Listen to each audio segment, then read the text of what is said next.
YouTube থেকে কোরআন তেলাওয়াত শুনবো মোবাইলের স্ক্রিনটা বন্ধ রেখে। বিশ্বাস হচ্ছে না? এই যে দেখুন, আমি কোরআন তেলাওয়াতটা প্লে করেছি, স্ক্রিনটা বন্ধ করে দিলাম, এই যে দেখুন চলতেছে।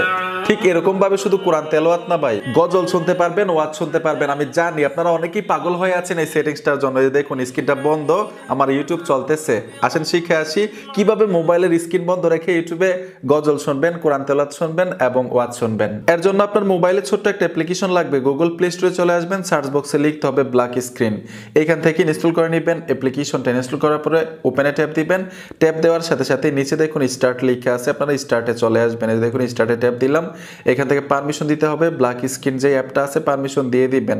ব্যাক চলে আসবেন, পুনরায় স্টার্টে ট্যাপ দিবেন, অ্যালাউ করে দিবেন। এখন মোবাইলের স্ক্রিনে দেখুন একটা পপ আপ আছে, যে দেখুন পপ আপটা দেখতে পাচ্ছেন। আমি ইউটিউবে চলে আসবো, এই যে দেখুন আমি কোরআন তেলাওয়াত আবার প্লে করলাম, ঠিক আছে চলতেছে।